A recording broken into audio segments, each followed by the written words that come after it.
And Marc Thiessen, he is Washington Post columnist and Fox News contributor, and Aaron Cohen, IDF Special Ops veteran and host of the Aaron Cohen Show podcast. Gentlemen, good to see you.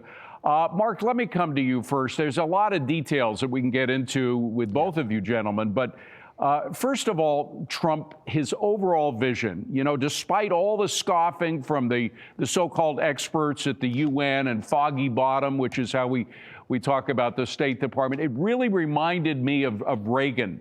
When Reagan came to power and said, yes, we can win the Cold War. We don't just have to live with the Soviet Union. We can actually beat them. And then when he was in 1987, we brought back this clip. In 1987, Reagan was at the Berlin Wall. I want to play that clip before I come to you with a question. Roll it. General Secretary Gorbachev, if you seek peace, if you seek prosperity for the Soviet Union and Eastern Europe, if you seek liberalization, come here to this gate. Mr. Gorbachev, open this gate. Mr. Gorbachev, tear down this wall. Marc, I remember that moment, and everybody, all the experts, all of the hoi pollois here in New York were saying that that was BS. It wasn't going to happen. 2 years later, the Berlin Wall came down. Do you think this peace that we saw today will last? You hit the nail on the head. Look, both Trump and Reagan succeeded because they defied the striped pants establishment that told them all the things they couldn't do. You couldn't go to the Berlin Wall and say, Mr. Gorbachev, tear down this wall. Trump, going back to his first term, how did he set this up? He moved the U.S. Embassy to Jerusalem. Everyone said, oh my gosh, you'll set the region on fire if you do that. 4 presidents had promised to do it. He was the only one who did it. He took out Qasem Soleimani. Then he took out the Iranian nuclear program. Then he took the gloves off of Israel and let them pummel Hamas into submission. And that is what produced this historic day. Every single one of those things was objected to by the establishment of both parties, by the way. You had Joe Biden, who was denying the Israelis 2,000-pound bombs, slow-rolling weapons, telling them, "Don't go into Rafah. You got to roll back. You got to pull back." And Trump said, "Here are the 2,000-pound bombs. Go into Rafah, right, kill the terrorists, and that'll bring them to their knees, and then we'll have peace." And that's exactly what he did. Yeah, and Aaron, it was so simple. The problem with the establishment poo-pooing Reagan and Trump is they think it has to be complex. It's very simple. You treat your friends like friends, and you treat your enemies, the terrorists in Iran, like enemies, right? That's right, David. First of all, it's good to see you as always, my friend. Great to see you. Here's what we say in Hebrew. Lachatz yotzer alomim, which means pressure creates diamonds. And that's exactly what Trump pulled off here. And the hostage release was pure leverage, in my opinion. And President Trump knew how to use it. He's the MVP of this entire operation, together with the IDF. He applied pressure on, I believe, the 3 major players here. These were the poo-pooers from this region, in my opinion.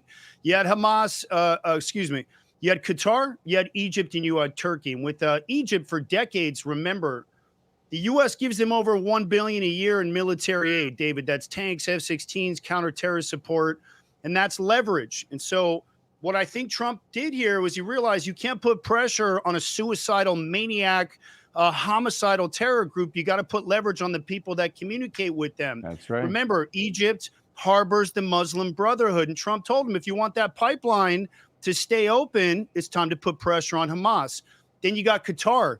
They don't need America's money, but they need America's legitimacy, David.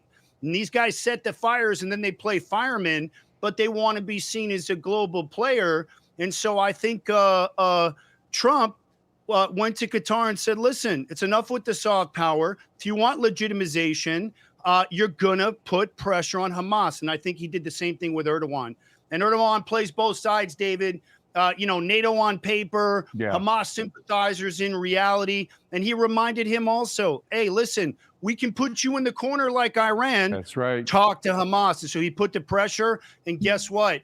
We've got ourselves history here. 20 Israeli hostages have come home. Yeah, and to do that first, I'll stick with you for a second, Aaron, to not put that off, but to say that is got to be the first phase. We get the hostages back. That's why, because the terrorists and the hostage takers are always holding that to the last. Trump knew that. He knew how they operated. He demanded that first. That's right. And that's what real power looks like. So he removed the leverage of the hostages, David. But I want to say this. I don't think this war is over. I think we're in that first phase and we got the hostages back, but the playing field is now open. And Israel's got a ton of intelligence after 24 months of ground operations. This deal, though, could not have happened without Trump and without that pressure from the IDF. And together, they have reshaped the entire security shape of the Middle East together. This is what deterrence looks like. And that might be enough to get us to phase 2. We'll see. Yeah, and that multitasking, Mark, that he is capable of doing, bringing in the development plans for the future of Gaza right from the beginning. Again, everybody scoffed at that. Everybody said, oh, he's so naive. He's not naive at all. He's putting it all together as part of the package. Of course, really, in my mind, the most important thing is focusing on Iran, focusing on the head of the snake, smashing it with the foot until there was nothing left with all of its minions around. But I want to, speaking of minions, it's almost small potatoes compared to all this. But I got to ask, these ceasefire now activists, Mark, people like Mamdani and Tlaib and AOC and the others, there has not been a peep from them over the past 4 days. Not one iota, not one ex-post that I could see about what had been done. They were tweeting out or ex-posting out every day about 5 or 6 notes on Israel. Nothing now on this historic peace agreement. Well, that's because what Donald Trump did, which was so smart, was that he didn't just put forward a plan to end the war. He laid out a path for prosperity for the Palestinian people. And then he got Israel to sign off on it, and he got the entire Arab world to sign off on it. He got Europe to sign off on it. And so Hamas had no choice, because if they rejected this, then it was them, literally them against the world. You saw the world arrayed today on that stage in Egypt, and so they had to give up the hostages. Now they've given up their leverage, and so if they want to defy part 2 of the deal, phase 2, they have no leverage left. Trump has said, you stay out of Gaza, you stay out of the governance of Gaza, or we will obliterate you. And he didn't say Israel will obliterate you. He said we will obliterate you. So let them try. Aaron, what about Lebanon? Hezbollah, of course, we saw some brilliant moves by Israel to dismantle Hezbollah. Some of it was extraordinarily innovative, et cetera. But will the Lebanese people begin to be able to control their own country as opposed to the Iranian surrogates there from Hezbollah? I think Hezbollah has become a temporary apparition, David. The pager operation, thousands of its operatives have been completely dismantled. No fingers left. Hassan Nasrallah, the figurehead of Iran's axis of resistance in Lebanon, is no longer with us, David. I think the Lebanese people understand that Trump understands. Trump speaks the language of that Middle East. And I think it's enough to embolden them to really keep Hezbollah from trying to re-push via Iran into Lebanon. But there's another piece here, David, which I think is going to be very active for this phase 2. It's the clans inside of Gaza, David.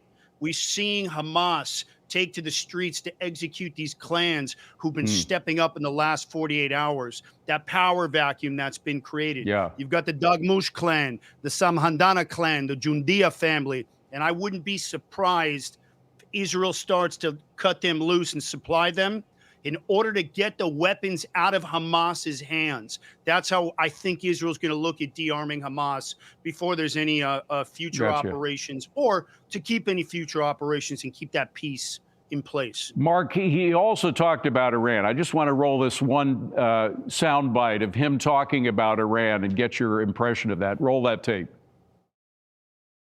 Yet even to Iran, whose regime has inflicted so much death on the Middle East, the hand of friendship and cooperation is open. I'm telling you, they want to make a deal. That's all I do in my life. I make deals. I'm good at it. I've always been good at it. And I know when they want.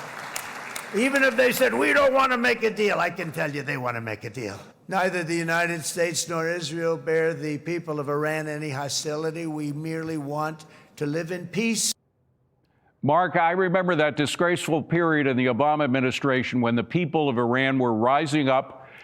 They had an opportunity. Lord knows if they could have followed through with it if there had been a better president in the White House. But do you think that it is possible we may see during this term of Trump a regime change, or at least some kind of come to an understanding with the Iranian regime? I was going to say come to Jesus, but that wasn't appropriate.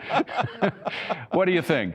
Well, I mean, put yourself in the shoes of the Ayatollah right now. What has happened since October 8th? Hamas, your terrorist proxy Hamas has been, all three Sinwar brothers are dead. The Hamas leadership has been decimated. The generals and the colonels are gone. They're down to the lieutenants. Hezbollah completely destroyed. Yeah. All their leadership killed.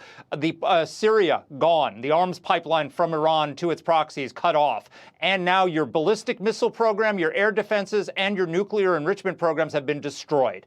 What do you have left? Russia's pulling out of Syria. They have no choice. So they are completely isolated. They are weaker than they have ever been since the 1979 revolution. A rational actor would turn and say, okay, we'll cut a deal. They're not necessarily rational actors, but they are weakened, and where Trump is either going to make a deal with them or keep his boot on their necks for the next 4 years. Very quickly, they're giving me a wrap here, but Aaron, what do you think about the Iranian situation? I mean, we certainly stalled their nuclear program for a couple of years, maybe. Is there any chance at all that they could get back on their feet, the regime? They don't have any feet left. We killed 20 of their generals. There's no shoes. There's no feet. There's nothing left. It's all talk. Iran has to come to the table. They're in the corner right now. President Trump isn't playing around. Israel's got the intel. Iran knows that Mossad is already in their backyard. They're going to have to come to the table. It's just a question of time. They're going to posture and look tough, but eventually they're going to come around. Look, everybody wants to make money. That's what this is about. These are just criminal thug gang organizations. I think they'll come around eventually. All right. By the way, Mark, we mentioned Jesus. Today is October 13th. It's a day that's going to go down in history, but it already did for the apparitions in Fatima. So my daughter Lucy is named after Lucia dos Santos. There you go. So it is a day of peace in many different ways. Marc, Aaron, wonderful to see you both. Thank you so much.